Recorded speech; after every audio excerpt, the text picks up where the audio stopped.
Bill Landis has won the Super Bowl. Congratulations. We did it. Ohio State won the national championship. Bradley Robinson and Zach Boren. Everyone is in a good mood. Thank you. At Roosters. Congrats, everyone. We did it. It's great to be back with you guys. Wyoming won synchronized diving. Nice. Congratulations. Wow, they have a pool in Wyoming now? That's great. Good. It's good for the Cowboys. Josh Allen won the MVP. How about that? We'll just celebrate that for the folks.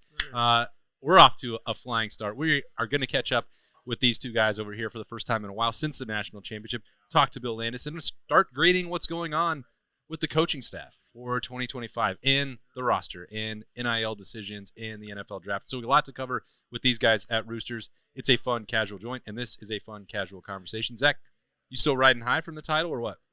Yeah, you know, it's man, and you guys can say, hey, you're crazy, but I would never do that. And well, you do a lot, but that's okay because every year we've been so close. You look at 22. I thought we were good enough in 23. You look at in 20 and 19, and it's like you're craving that national championship so much.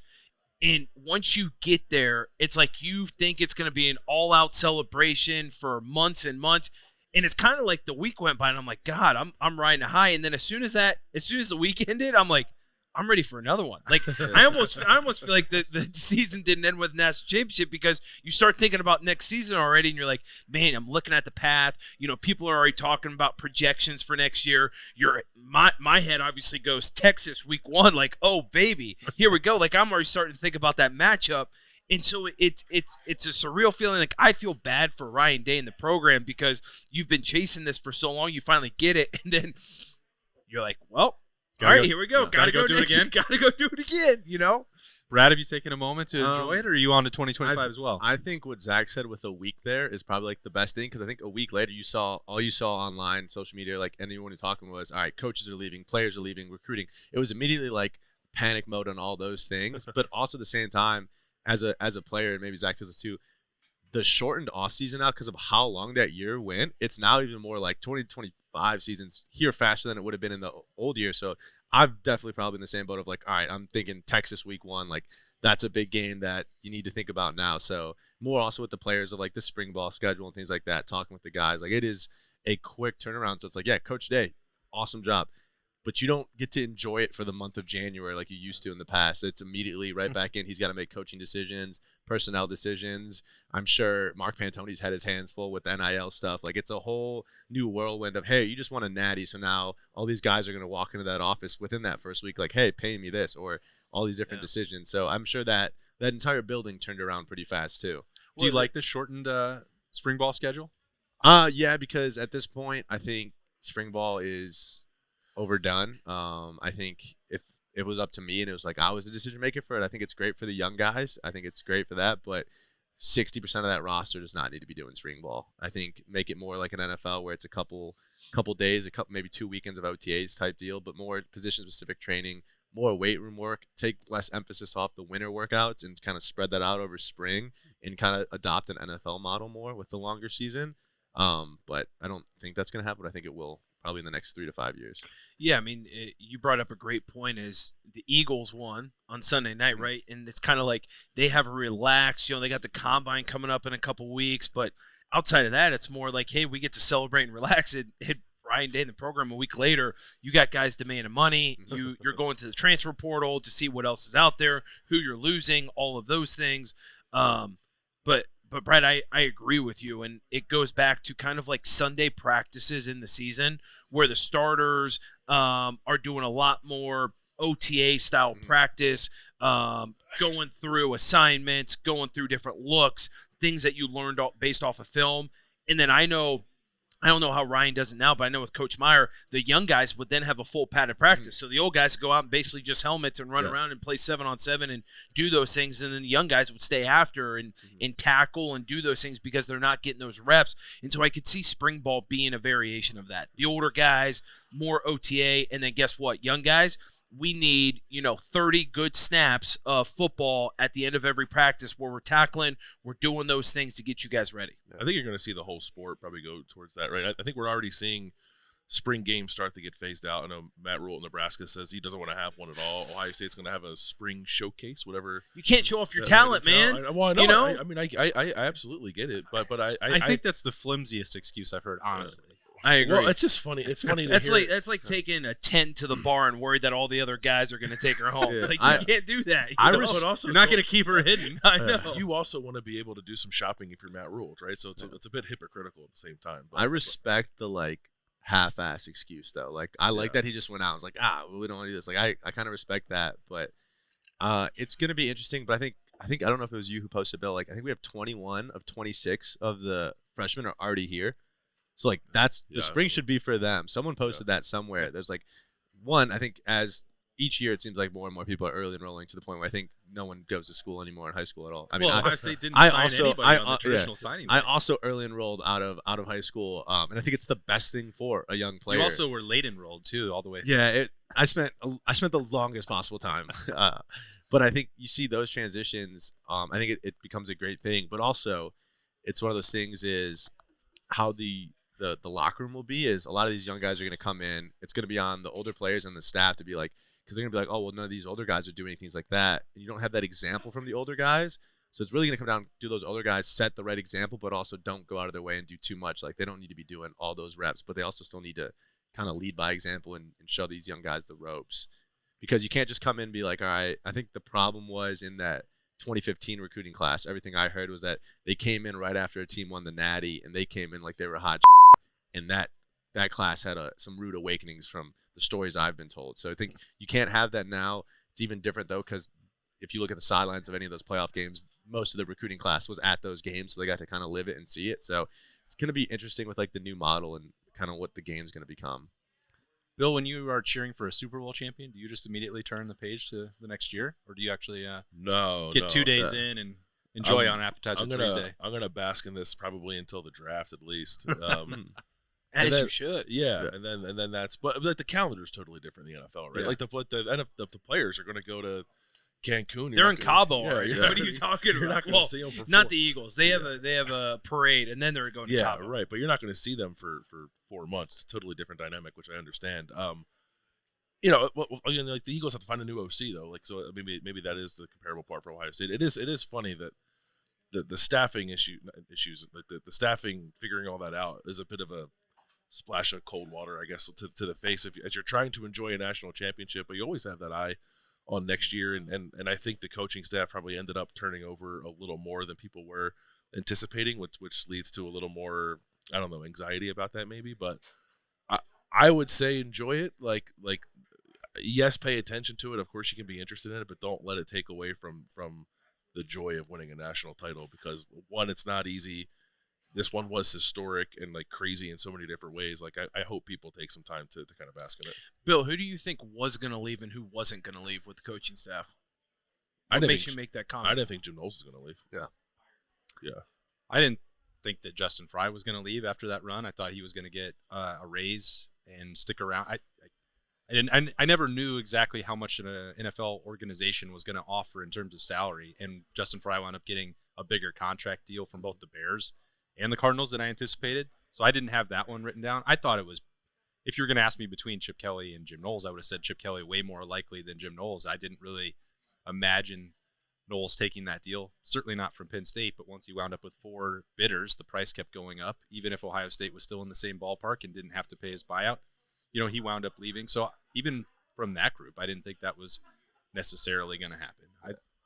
But it'd be naive to say that they were going to keep everyone on the heels of a national championship when everyone has lots of leverage and interest in them. I think the Chip Kelly makes sense. I think no one thought he would go for the money he did. I feel like they didn't even need to do that, and he still would have gone. He would, because I think they could have paid him half, and they still would have gone. At his point in his career, that NFL is a draw. I personally love Coach Fry. He was my field goal coach, and I'm super pumped for him. Like, 'cause I think he'll fit in really well in the NFL, just kind of his style and stuff. Obviously, he got a lot of criticism here for the recruiting. Now he doesn't have to deal with that. But in terms of a player's coach and his analytical mind, I think it's actually better. As you saw what he was able to do with this O-line at the end of the year, it took a little bit longer. But it's one of those things, like, those NFL guys are going to pick up that stuff, and, like, how calculated he is. They'll pick it up really fast. And I'm sure, Parrish is pumped. I talked to him. Like, I'm sure he's pumped to go back and coach Paris. So it's a pretty good situation. And also Arizona's got some great weather. So not against that either. What? It's not better than Columbus. That can't be right. No way. Were you surprised with the turnover? No. Now, I would say I was surprised too. If you were to tell me 3 coaches, if you were to told me right after the national championship game that Ryan Day would have to replace 3 coaches, I'd been like, okay, yeah.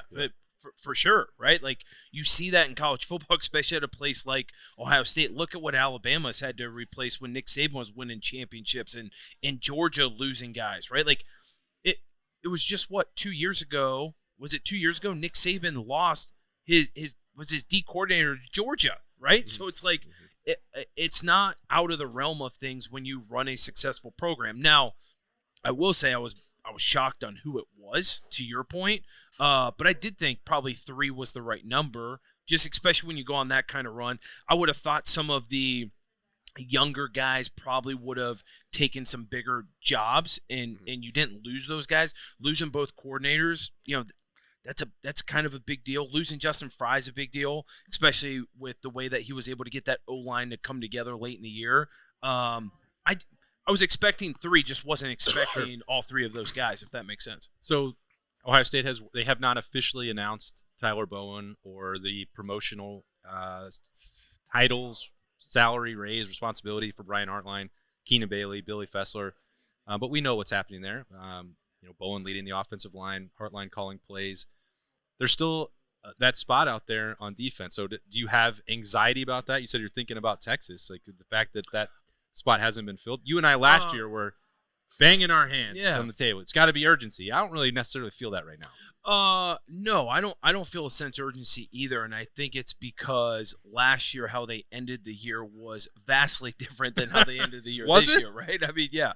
So, and you obviously look at performance. You look at the end of last year and the way they performed against Michigan, then the way they performed against Missouri. There was like some glaring holes. The way they finished this year, you're like, damn, they were clicking on all cylinders, and we could go on and on about that. So, no, there being an opening on the defense side of the football doesn't worry me at all. Now, I think you can make the wrong hire, which is why there is a little bit of a longer process with this, because he probably just hasn't found his guy. I know there has been some interest in some guys in the NFL. I know one of them very well. Now, what comes of it, I don't know. The question for you, Zach, as a defensive guy, do you think, all right, you look at this Ohio State defense because you've seen it float out there, like it's a very talented team. Who wouldn't want to come coach this defense? Caleb Downs. The D-line, I think, is actually going to be a lot more reloaded than we would have anticipated, like Caden Curry, Kenyatta. Linebackers arguably could be still one of the best units. Safeties, like all around, it's a really good defense. Now, do you view that as an attractive opportunity, or is it like teams are going to be like, oh, you have to come in and succeed right away with that unit? So it's like actually people, like a coach wouldn't want to do that because the expectations are so high.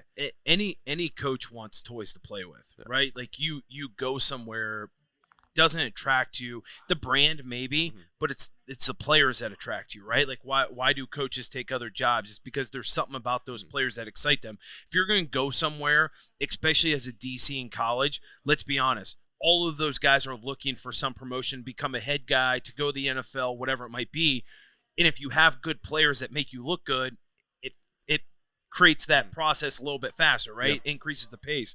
Now, what I'll say is I think probably Ryan is so protective over who this new person is because you do have Caleb Downs. You do have that secondary of Jermaine Matthews and IGB coming back. You do have a linebacking core that with Sonny Styles coming back and Arvell Reese and, those young guys that I absolutely love and that I think are going to be unbelievably good. And you obviously still, in my opinion, have a very talented defense line with a lot of those recruits and a lot of, Caden Curry and Kenyatta Jackson and the list goes on and on. So I think what Ryan's so protective about is he doesn't want to flip the defense on the way it's executed. So I think he wants to find someone that will be mesh very well with the defensive staff and keep that same philosophy together, because you want Caleb Downs to roam the field. You want those linebackers to play fast and free. You want those corners to play man and continually to be aggressive. And so Ryan Day has been famously saying the last couple of years is, I want a defense that attacks the offense. And that's why I love Jim Knowles. And so you can't bring in a defense coordinator or someone on defense staff that doesn't have that mindset. Yeah, it's taken some time there, as you said, Zach, I think, to get it right. We have not heard a tremendous amount of names, or we would have mentioned a lot of them before.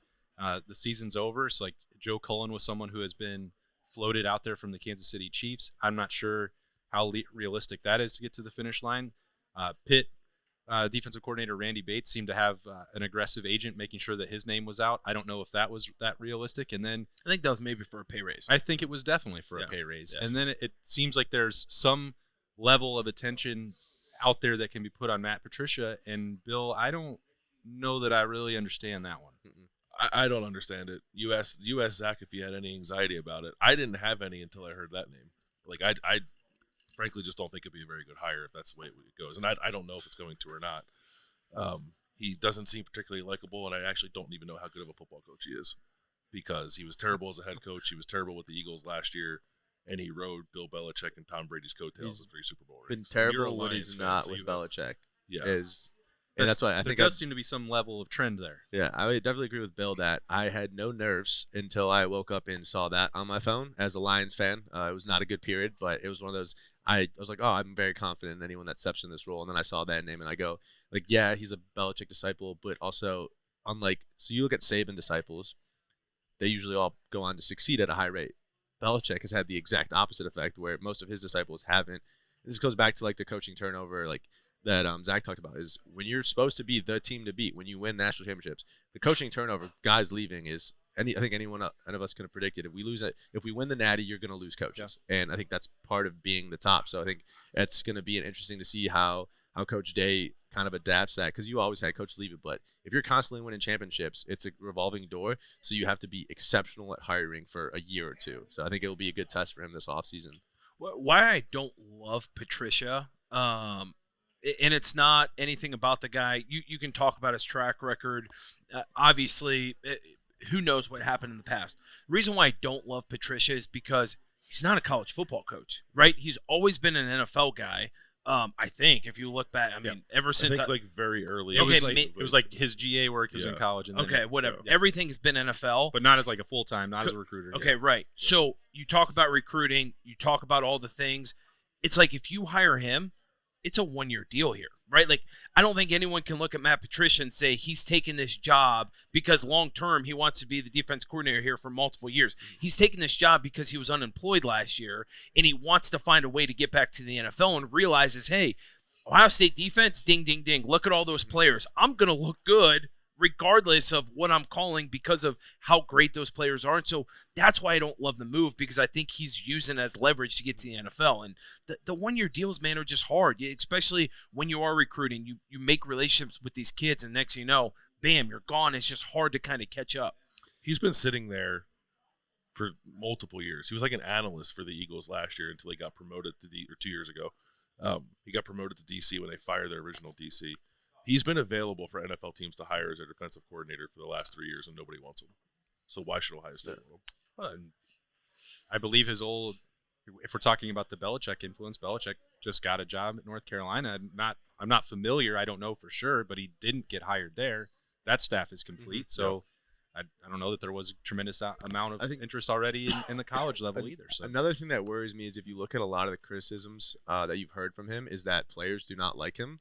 And if anything in a college environment with the recruiting and stuff like that, not even recruiting, but the guys you have there, you have to have some kind of rapport. Now, having been in the locker room with Coach Knowles, he was still more of a coordinating mind, not like an in there with the position groups, but like guys still got along with him. He still joked around. Like you look at the pictures after the game with like Jermaine Matthews, like he still had that personality, so guys could still have that mesh with him that you need in college.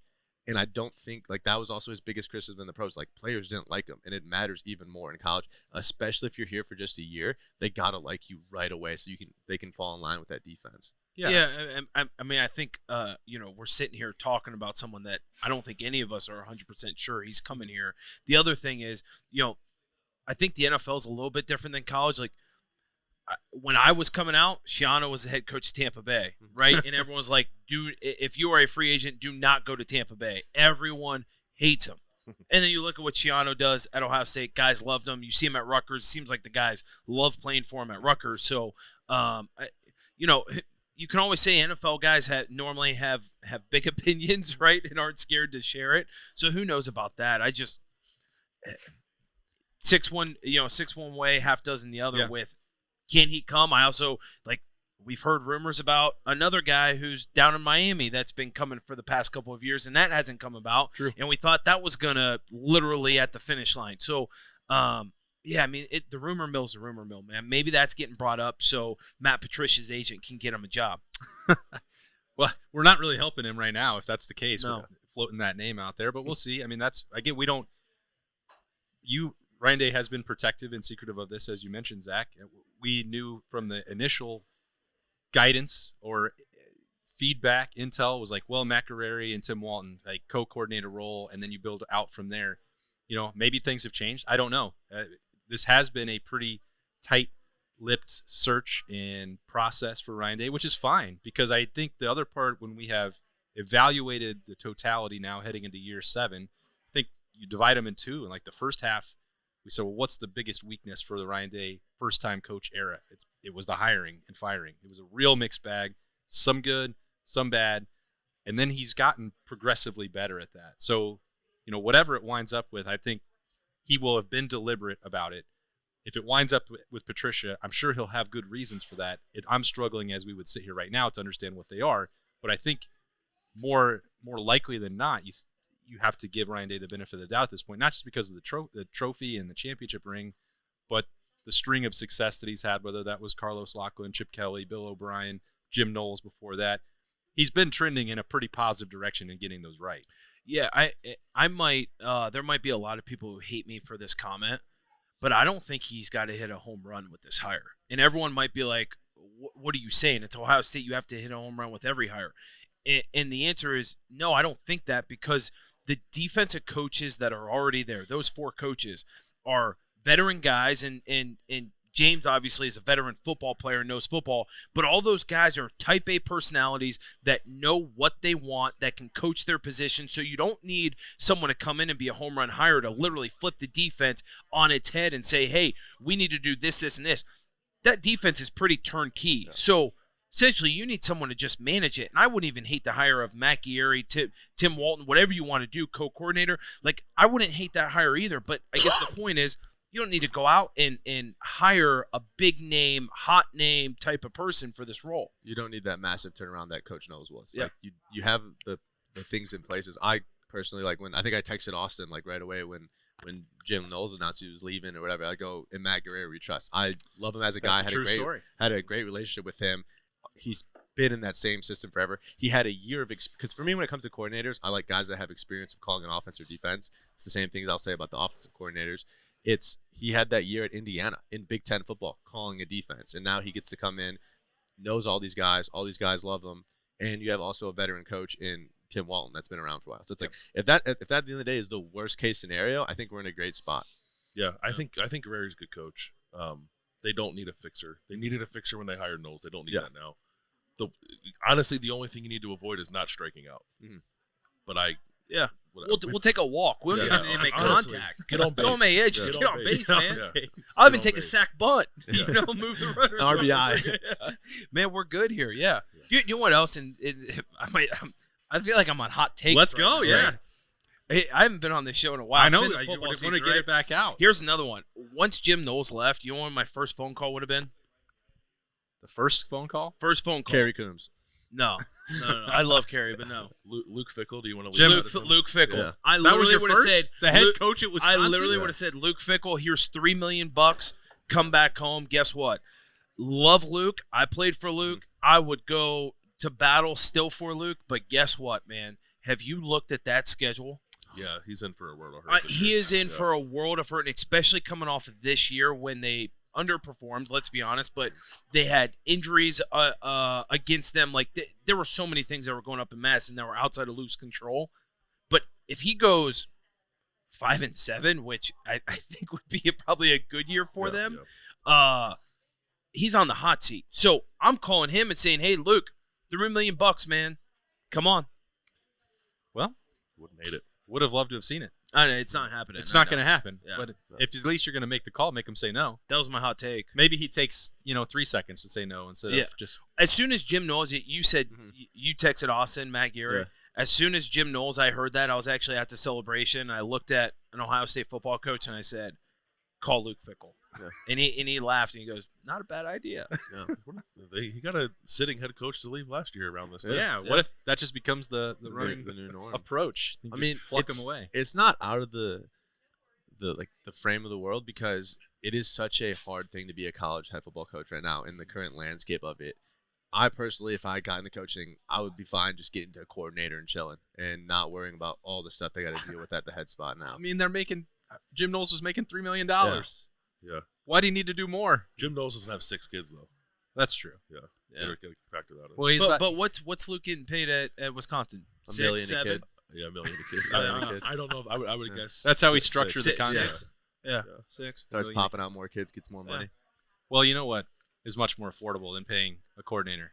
It's fried mushrooms. They're $3 on Appetizer Tuesday here at Roosters. That's today because we're here on a Tuesday instead of Monday. You don't want to miss them. They're fried, they're crispy, they're delicious.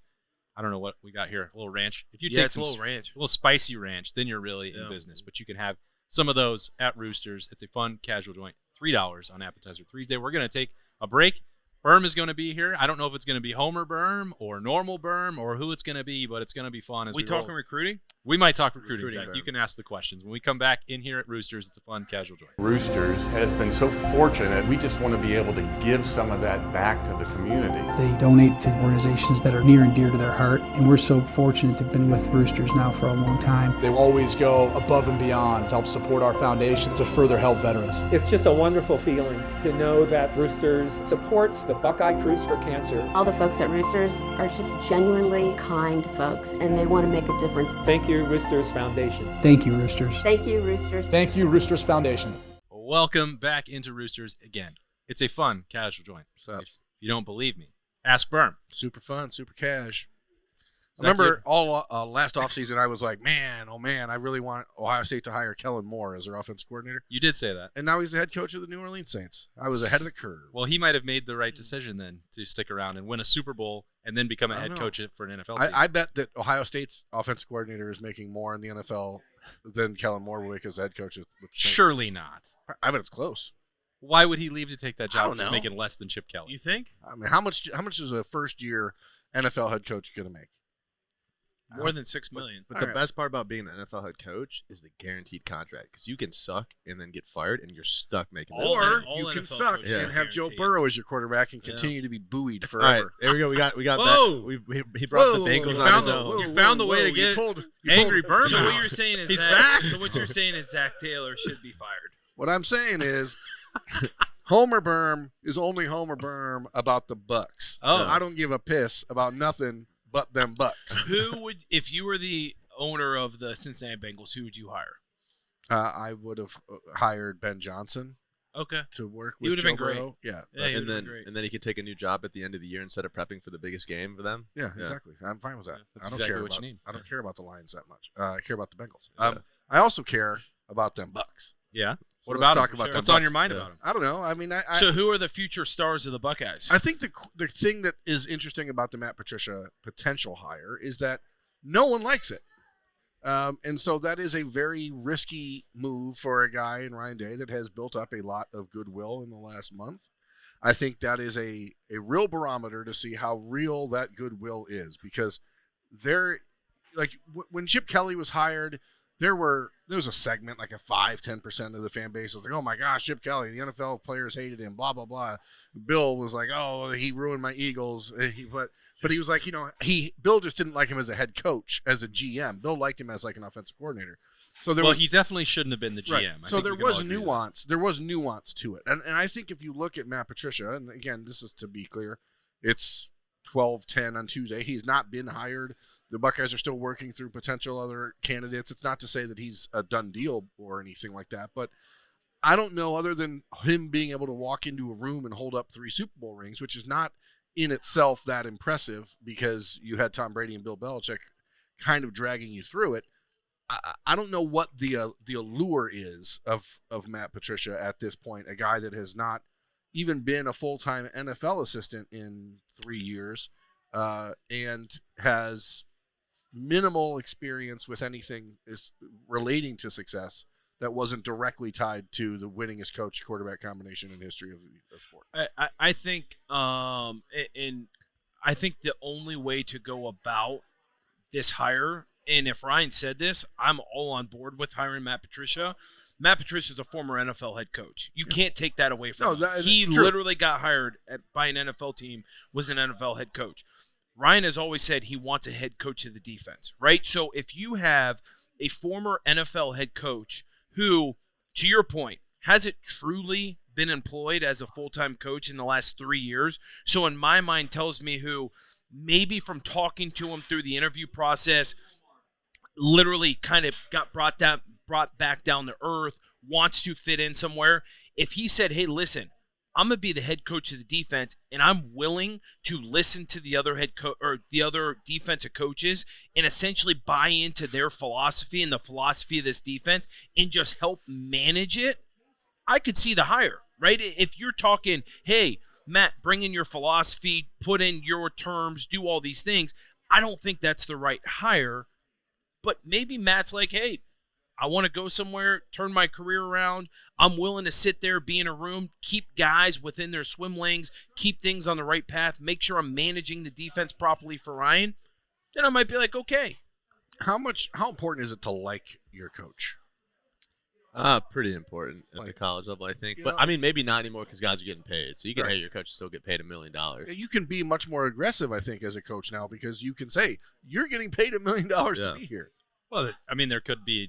Which is why, though, I think Ryan likes hiring NFL coaches. You saw they're used to it. They're used to that player mentality. Correct, which is why I think there's so much talk about NFL guys, and we've seen it especially on the defense side of the football with Joe Coolin, all those guys, even talking before the offensive line hire, right? There were talks about guys in the NFL, and so I think that's why the NFL model now works for college because you don't have to coddle these kids anymore, right? So many times Urban has always told me he'll never coach in college again because you always have to coddle kids. Well, now with guys getting paid as much as they are, you can have those tough conversations like, hey, dude, you're getting paid $1 million. We talked about this all season. Yeah. The standard's the standard. You can't deviate from it. Like, you are getting paid. I'm going to hold your ass to the fire. Well, and I think that is maybe the difference too, Brad, between like liking your coach and respecting your coach. Yeah. They don't have to go hand in hand. It's great if they do sometimes, but it doesn't have to be that way. I think the respect is actually probably the bigger deal. You don't have to like them, but you need to respect them, and that a lot of that comes down to the coaches. I mean, obviously, there's players that are just at times, and they can view things differently. But I think you have to still respect your coach, and that's a big deal for that relationship because you can get in arguments and move on, but also you still need to have that respect for what they're doing, what they're calling at the same point. So, what do you think about the way the offensive side is going to be structured now, Zach? With Brian Hartline's been putting in his time, waiting for this opportunity. He's going to get it at some point. Yep.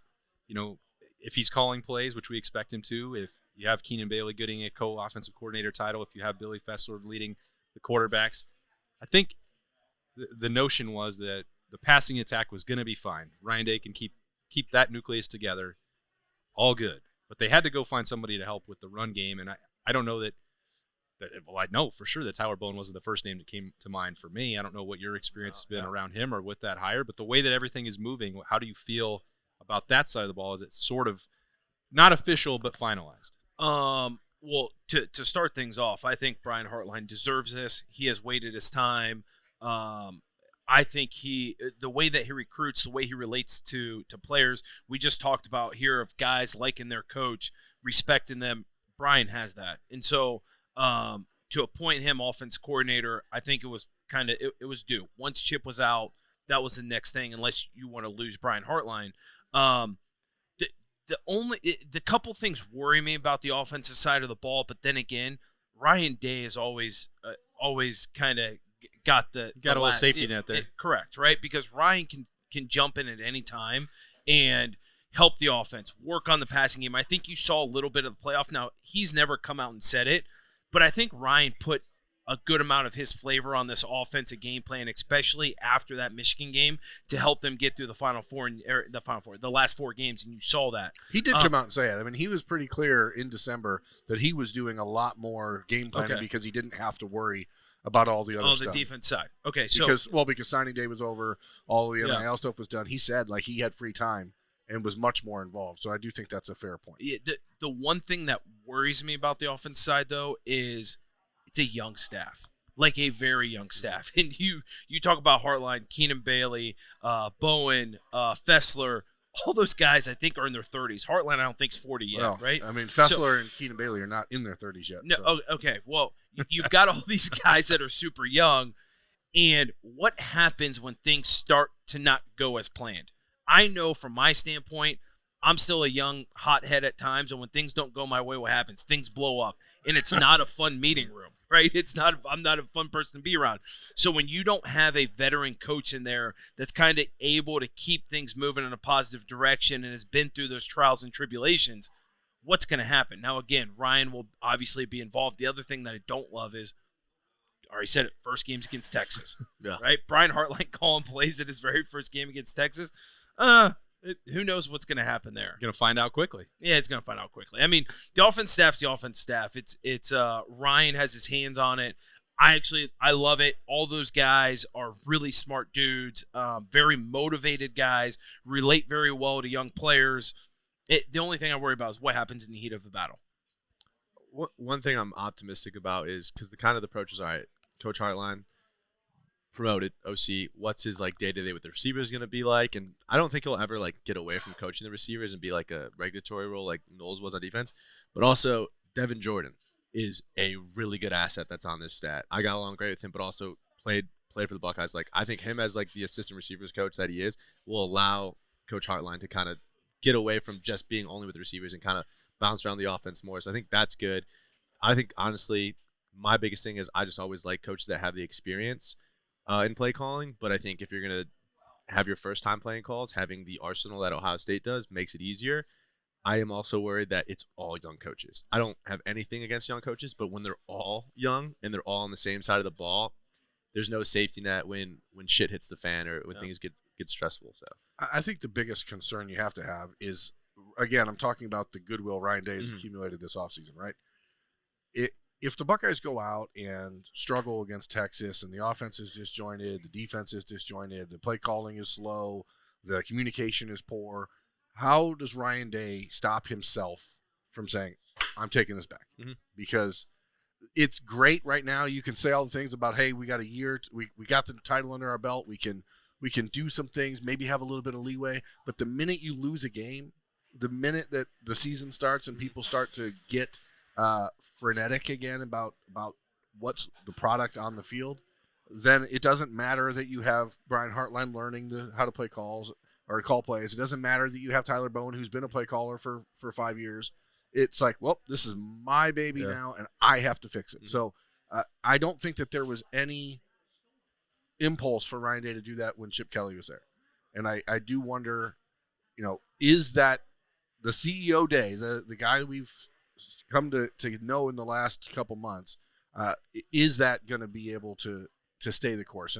Or you postulated that Ryan Day needed to win a national championship to really unleash inner dark. Look how comfortable he's looked the past We're going to call him Ryan Eclipse or something. It's a dark day because nice. We're gonna have to keep working. Yeah, we'll workshop it, but and that's when you go back to the Matt Patricia thing. Is he just in the point right now where he's like, this is fully my program. I'm doing what I want to do, and people need to get on board or well, it goes back to if he just wants a head coach when things go sideways. Matt Patricia's been around. He's been a head coach. Let the defensive guys, he'll buy into the philosophy.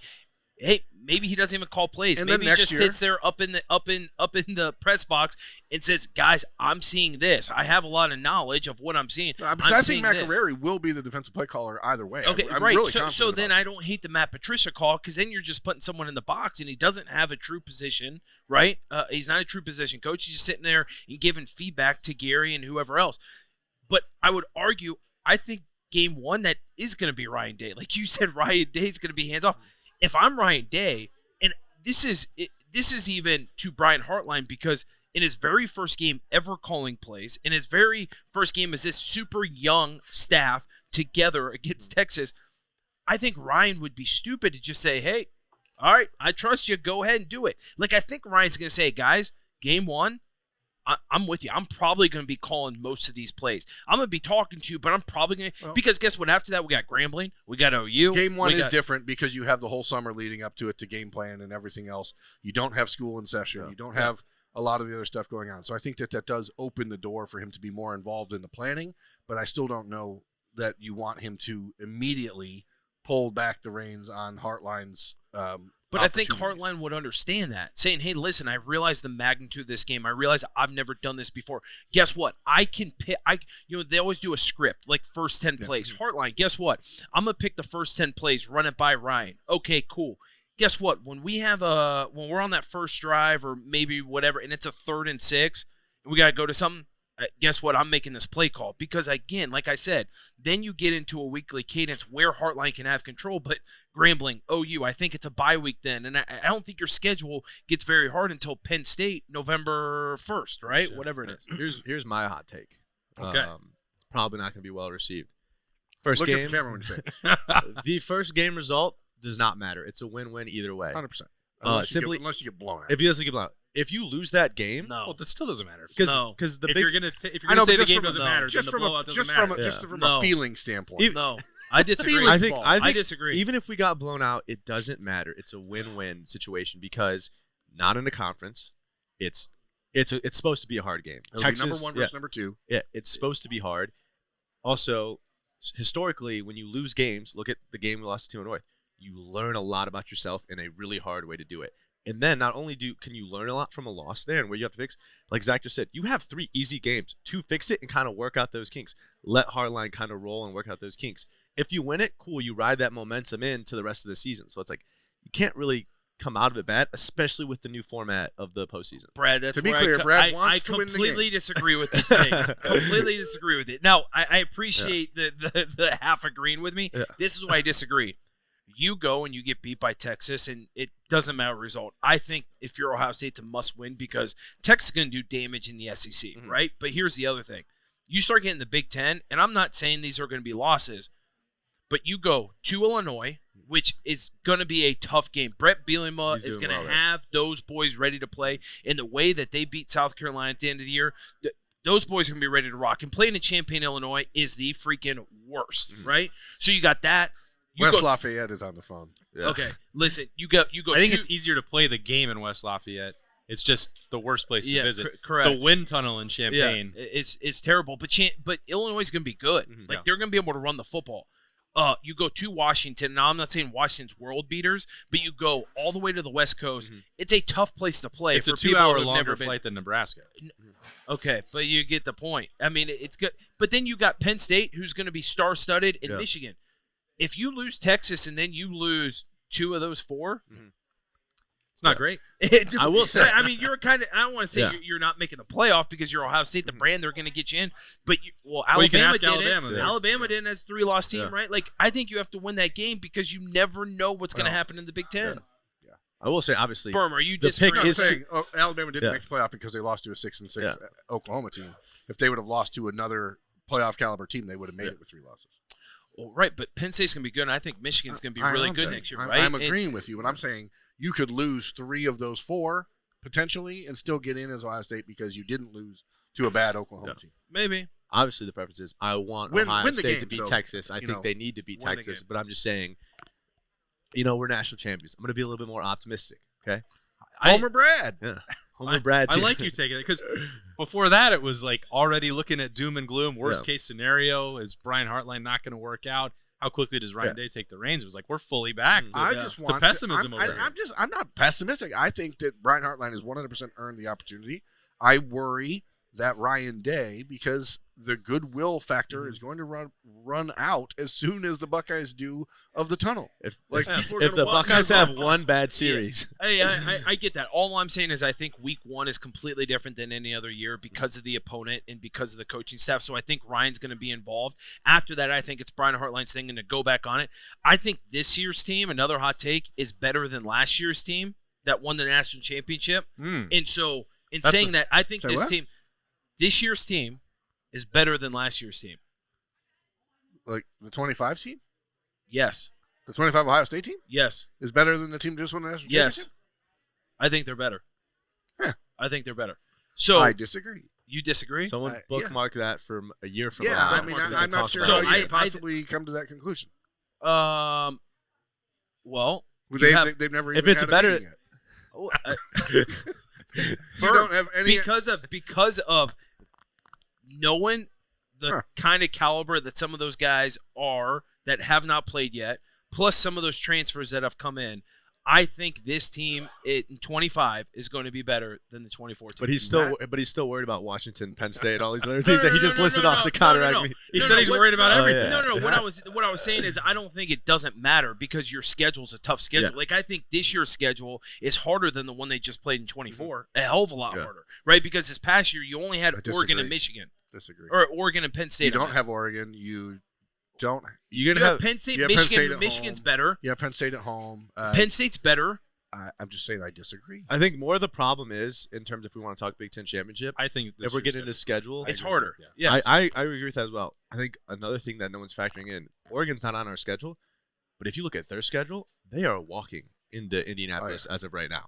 So that's the one seed. It's everyone is basically playing for that 2 seed right now because they of don't the play Ohio harder State or schedules. Michigan. I wonder who's going to beat them in the Rose Bowl.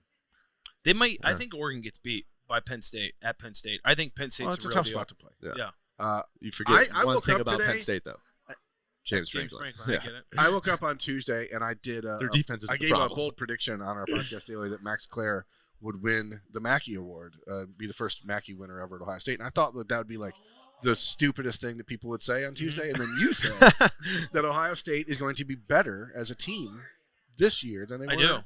That is fascinating. I do. I mean, I love now. Homer Berm loves the outcome. Homer's over here would love to see that I'm happen. like, wow, that gives me hope. Hey, listen, you just brought up a Mackey Award-winning tight end, which is better than the tight ends we had the starter last year, right? So, at best tight end ever. I think the offensive line is going to be better. Now, I love Seth and I love Simmons, but guess what? They weren't out there. They weren't out there at the end, right? And those three guys, the way they played at the end of the year with Saraveld, Luke, Integra, like it's another year and more confidence. And the 2 tackles they brought in are studs. So let me ask you this, because now we're just going off into. Let's get some real hot world. wishes in right now. I believe that Max Clare will win the Mackey Award. I believe that Jeremiah Smith will win the Blitnikoff. Does that pretty much guarantee that Julian Sain wins the Heisman? I think Julian Sain could. I think he'll be in New York. I mean, if you have these 2 guys winning these awards, I think it does open the door. I think he'll be in New York. And now listen, I love Will Howard. Like we got in arguments at with Mike Bennett. Poor Mike Bennett. I love Will Howard. But what I'll say is in this offense and the way that Brian Hartline and Ryan Day like to throw the football, I think Julian Sain's going to be better than Will Howard was this past year. Now, Will Howard was great. I firmly believe he's going to be a first-round draft pick. Or if I'm the Browns, I don't select a quarterback, and I'm hoping and praying that he is there. I bet he'd be early there in the second round. I kind of think that's unlikely given the run of quarterbacks. Correct. I also, if we're going to talk draft, I currently think this is one of the worst QB classes ever, and I do think as we go through this next month, you're already starting to see it the past week. Will's name is going to really kind of go up there. He has the intangibles, but I think what you get with him is not just his play on the field. Like on the field is what we saw with him in the locker room with the team, and I think that's you need that in the NFL situation. He's also a veteran guy, has a good head on his shoulders, and I think that's a big deal with a lot of these young quarterbacks currently is they can fizzle out real fast in the league.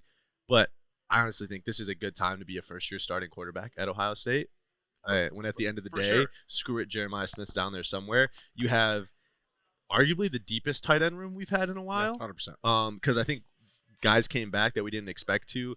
Jelani Thurman, Bennett Christian is a good tight end too, and as of right now he's staying. I haven't heard anything, but it's like it is a deep tight end room, so I think you can get really creative with that. I would say the best offensive line that we've had in since it's been a while. 16. Give me 12 personnel, run 16? the ball out of that. That's 19 probably. Yeah, with Josh Myers, Wyatt. Yeah. Okay. 19 was 19. But I think the run game, I think the young running backs coming in, what we have there is really talented. So maybe I'm over here thinking Zach may be right. This may be a better team. Here we go. As I'm talking myself into it. There's gonna be offensively speaking. 10 guys picking the top 60 in this draft.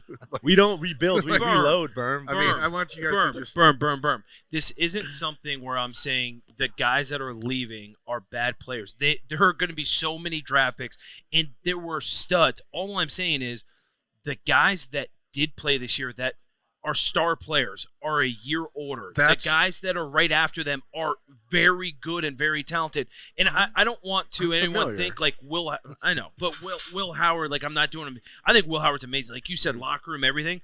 I'm talking arm talent. I think Julian Saint's more arm talented than Will Howard. And in this offense, in an air raid offense, that might be dangerous. Well, that's what brings us back to the start. Coaches matter. Yeah. In college football, right? Yeah. Like Doug LeMaurice thinks coaches don't matter at all, and I think that's insane. No, not true. Coaches have to be able to use the players. I don't know how you can separate the two of those. You don't just get to go out there and run around on a playground. Good coaches have good players generally, and also a lot of times good players have good coaches.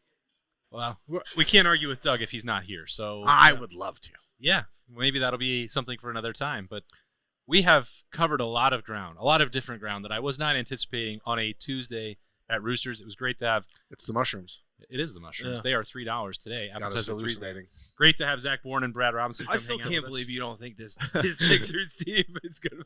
I can't see it. Sorry, I think the offense can be better. I think the offense. I think the offense is there. Defense, I think it's hard to replicate. It is going to be very hard for this defense to be better when you're replacing starters. I didn't say it. That's my one question mark, and I think that's a fairly large question mark. Not in the secondary, because I think the secondary is going to be stacked and loaded. In my opinion, I think they might be better. The secondary, even though you're losing Jordan Hancock, you're losing Denzel Burke, like Lathan. Lathan, like you're losing some studs. But the ceiling at corner is higher, certainly. That said, you are losing. I had this conversation on the Talking Stuff the other day with Andrew. When you have Jordan Hancock and Caleb Downs and Lathan Ransom, you have 3 Jordan Fullers in your secondary at one time. It is really hard to replace one Jordan Fuller, let alone 2. It took us how many years to technically do it?